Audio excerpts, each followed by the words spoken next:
सारा नाम की लड़की एक गहरी नींद में थी, लेकिन अचानक से उसकी नींद खुलती है। उसकी आंखें भारी हो रही थी। एक परछाई जो उसे दीवारों पर दिख रही थी। उस रूम में उसे उसके अलावा किसी और की भी प्रेजेंस फील हो रही थी, लेकिन सारा बिल्कुल भी नहीं हिल पाई। सारा बिस्तर से उठने की कोशिश करती है, लेकिन वो नहीं कर पाती। उसके हाथ पैर भारी हो चुके थे। वो उन्हें मूव नहीं कर पा रही थी, न तो किसी को आवाज लगा पा रही थी। धीरे धीरे वो आकृति उसके सामने आ रहा था। वो कौन था? सारा हिल क्यों नहीं पा रही थी? सारा की धड़कनें धीरे धीरे तेज हो जाती है। ऐसा उसने पहले भी महसूस किया था। वो आकृति उसके और पास आती है। सारा को इस वक्त पर अपने छाती पर एक दबाव महसूस हो रहा था, जो कि बढ़ता चला जा रहा था। सारा डर चुकी थी और वो आकृति अब उसका गला दबाना शुरू करती है। अभी जो ये छोटी सी कहानी मैंने जो आपको सुनाई, ये हकीकत है। ये एक न्यूरोलॉजिकल कंडीशन है जिसको स्लीप पैरालिसिस कहते हैं। नमस्कार सभी को, स्वागत है आपका एक नए सस्पेंसफुल वीडियो में। आज हम एक ऐसे टॉपिक के बारे में बात करने वाले हैं जो कभी ना कभी एक ना एक बार जरूर लोगों ने अपनी जिंदगी में फील किया है। हो सकता है कि वो इतना खतरनाक ना हो, लेकिन स्लीप पैरालिसिस एक ऐसा कंडीशन है जो हर 10 में से एक व्यक्ति फील करता है। स्लीप पैरालिसिस एक ऐसा कॉन्सेप्ट है जिसके रिगार्डिंग बहुत सारे मिथ्स हैं और बहुत सारे फैक्ट्स, और इस वीडियो में हम दोनों को कवर करेंगे।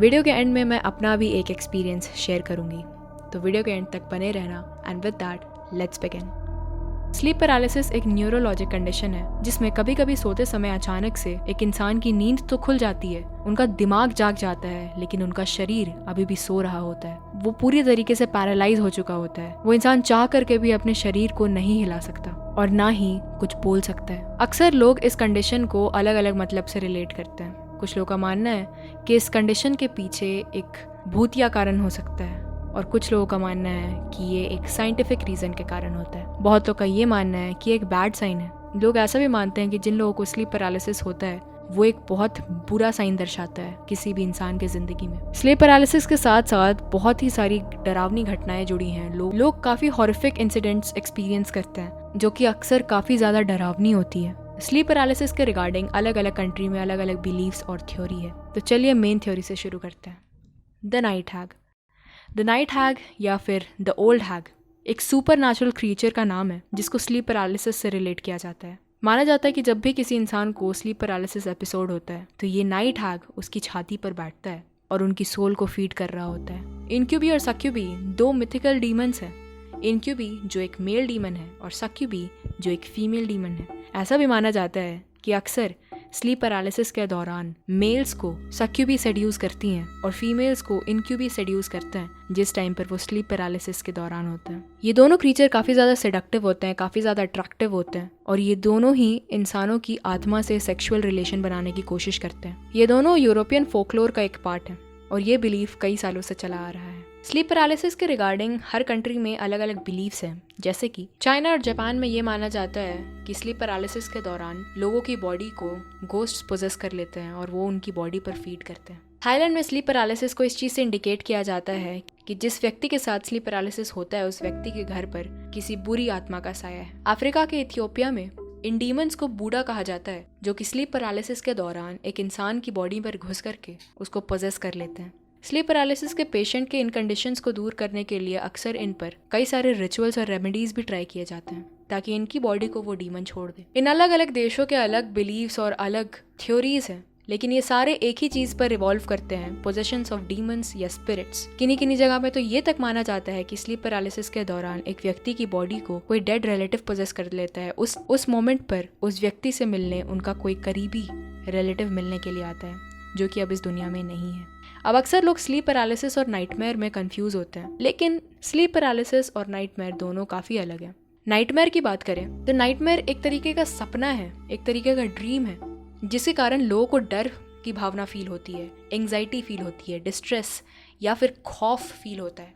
नाइटमेयर्स यूजुअली तब आते हैं जब एक इंसान रेम स्लीप में होता है। एक्चुअली रेम स्लीप उसे कहा जाता है जिस समय पर सोते समय एक इंसान की आई मूवमेंट काफी ज्यादा तेज होती है। इस कंडीशन को रेम स्लीप कहा जाता है और इसी कंडीशन के कारण लोग अक्सर एंग्जाइटी फील करते हैं। जब एक व्यक्ति जो नाइटमेयर से डील कर रहा होता है, जब उसकी आंख खुलती है तो वो डरा हुआ होता है, उसकी हार्ट बीट फास्ट होती है। नाइटमेयर आने के कई रीजंस होते हैं, जैसे कि स्ट्रेस, एंग्जाइटी, ट्रॉमा, कुछ ऐसी दवाइयाँ जिसके कारण लोगों की मेंटल हेल्थ काफ़ी ज़्यादा इफेक्ट होती है। अब शॉकिंग बात यह है कि नाइटमेयर्स को नॉर्मल कंसिडर किया जाता है, ये कोई बड़ा इशू नहीं है, लेकिन ये इशू बड़ा तब हो जाता है जब ये फ्रीक्वेंटली अकर हो रहा हो। ऐसे nightmares once in a while काफ़ी ज़्यादा नॉर्मल कंसिडर किए जाते हैं।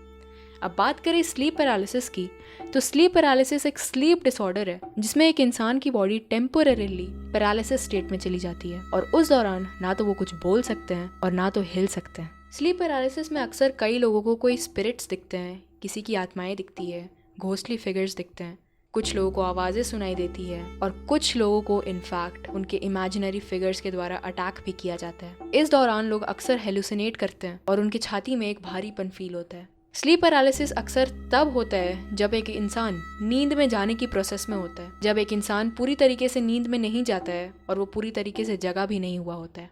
स्लीप पैरालिसिस के अकर होने के पीछे का भी वही कारण है जो कारण नाइटमेयर का है, स्ट्रेस, एंग्जाइटी, ट्रॉमा या कुछ दवाइयाँ, कुछ ऐसी दवाइयाँ जो आपकी नींद को इफेक्ट करती है। साइंस की बात करें तो दोनों ही नाइटमेयर और स्लीप पैरालिसिस एक काफ़ी ज़्यादा नॉर्मल कंडीशंस माने जाते हैं। ऐसा कुछ सीरियस नहीं है कि आपको डॉक्टर को कंसल्ट करने की ज़रूरत है, लेकिन अगर ये सारी चीज़ें आपके साथ फ्रीक्वेंटली अगर हो रही है, अगर ये रेगुलर बेसिस पे होती है, अगर हर दूसरे तीसरे दिन होती है, इसका एक ही कारण हो सकता है कि आप बहुत ही ज़्यादा स्ट्रेस से गुजर रहे हो, आप बहुत ही ज़्यादा सोच रहे हो, आप ओवर थिंक कर रहे हो, आपके दिमाग में बहुत सारी चीज़ें चल रही हैं और आपका दिमाग अक्सर शांत नहीं हो पा रहा है। फोकलोर्स की माने तो इन चीज़ों को भूत प्रेत से ज़्यादा रिलेट किया जाता है। अगर हम इंडिया में ही अगर इन चीज़ों के बारे में बात करें तो अगर कोई भी इंसान, कोई भी व्यक्ति स्लीप पैरालिसिस का पेशेंट है, अगर आप अपनी कहानियाँ किन्हीं को सुनाओगे, स्पेशली अगर आप गांव या फिर सब अर्बन एरिया में ये सारी कहानियाँ सुनाओगे, तो लोग कहेंगे कि आपके ऊपर किसी ने काला जादू किया है या फिर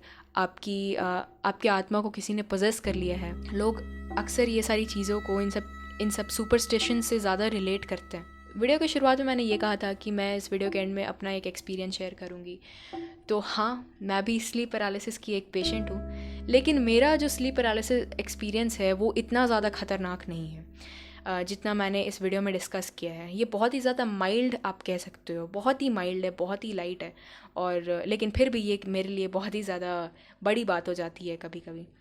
मेरे साथ अक्सर ऐसा होता है कि जब मैं सो रही होती हूँ, अचानक से मेरा दिमाग जाग जाता है, मैं फुल्ली कॉन्शियस स्टेट में होती हूँ और मेरी बॉडी पूरी पैरालाइज हो चुकी होती है। ना मैं हाथ मूव कर सकती हूँ, ना मैं पैर मूव कर सकती हूँ, ना मैं किसी को आवाज़ें दे सकती हूँ, कुछ भी नहीं। मैं अपना बेड मेरी माँ के साथ शेयर करती हूँ, तो लकीली मेरे को उतना ज़्यादा डर नहीं लगता है इस एपिसोड के दौरान। मैं अक्सर इस दौरान जब मैं इस स्टेट में होती हूँ तो मैं अपनी माँ को रीच आउट करने की कोशिश करती हूँ, मैं अपने हाथ उनके तरफ बढ़ाने की कोशिश करती हूँ, लेकिन मैं वो नहीं कर पाती हूँ। मैं बहुत ज़्यादा कोशिश करती हूँ उनको आवाज़ दूँ, उनको नींद से उठाऊँ, लेकिन मैं ये ऐसा नहीं कर पाती हूँ। कभी कभी क्या होता है कि मैं अपनी आंखें भी नहीं खोल पाती इस दौरान, ये मुझे पता होता है, I am aware of that. कभी कभी ऐसा होता है कि मैं अपनी आंखें खोल पाती हूँ, कभी कभी ऐसा होता है कि मैं अपनी आंखें नहीं खोल पाती हूँ। अब कभी कभी ऐसा भी होता है कि मुझे आवाज़ें सुनाई देती है।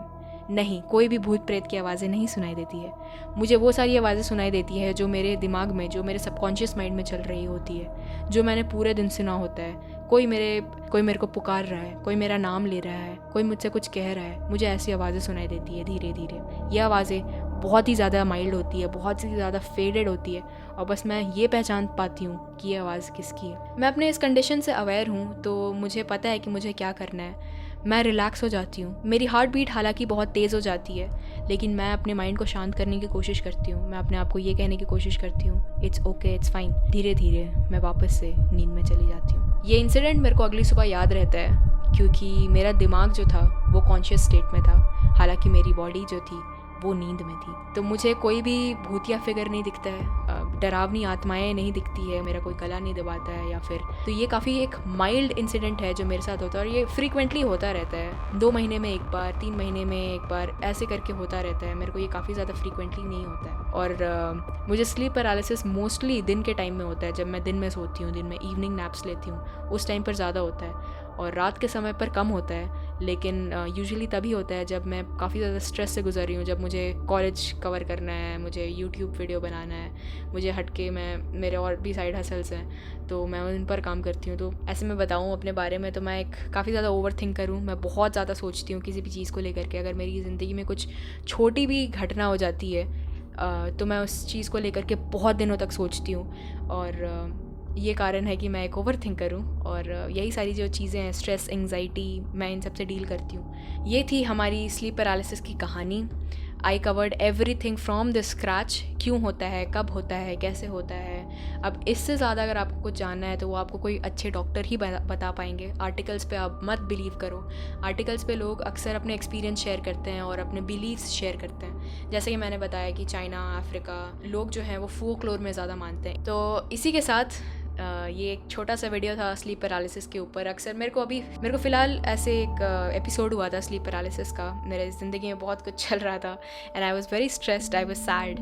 तो मेरे को ये एपिसोड हुआ था, तो I thought why not just cover this topic. इसी के साथ if you like this video, अगर आपको इस टाइप का कॉन्टेंट अच्छा लगता है मुझे कमेंट करके बताओ। And like this video, do subscribe to this channel, comment down below, and I will see you in my next video then. Bye bye.